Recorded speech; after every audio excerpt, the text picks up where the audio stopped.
कधी-कधी सगळ्यात जास्त हसणारी व्यक्तीच आतून सर्वात जास्त तुटलेली असते.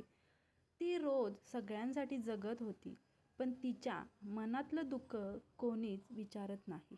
ती सकाळी उठायची, घरासाठी धावपळ करायची, सगळ्यांची काळजी घ्यायची, पण स्वतःसाठी तिच्याकडे वेळच नव्हता. तिच्या चेहऱ्यावर हसू होतं, पण त्या हसऱ्या चेहऱ्यामागे रोज हजारो अश्रू लपलेले होते. ती थकली तरी लोक म्हणाले, "तू तर कमजोर आहेस." ती रडली तरी म्हणाले, "तू जास्त विचार करतेस." ती शांत राहिली तरी म्हणाले, "तुला काही फरक पडत नाही." पण कोणालाच कधी जाणवलं नाही की ती शांत नव्हती, ती आतून तुटत होती. एका रात्री ती एकटीच खिडकीजवळ बसली होती. बाहेर पाऊस पडत होता आणि तिच्या डोळ्यातूनही तिने देवाला विचारले, "देवा, मी इतकं सहन का करते? मी सगळ्यांसाठी जगते, पण माझ्यासाठी कोण आहे?" तेव्हा मनातून एक आवाज आला, "कारण तू साधी स्त्री नाहीस, तू शक्ती आहेस.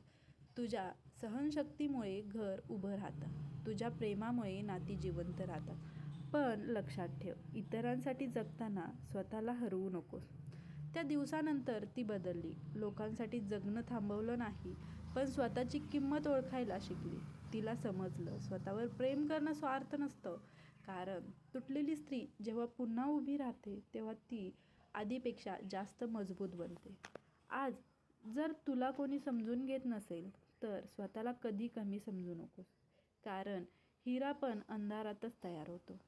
तुझ्या आयुष्यातला हा अंधार तुला संपवण्यासाठी नाही, तर तुला मजबूत बनवण्यासाठी आलाय.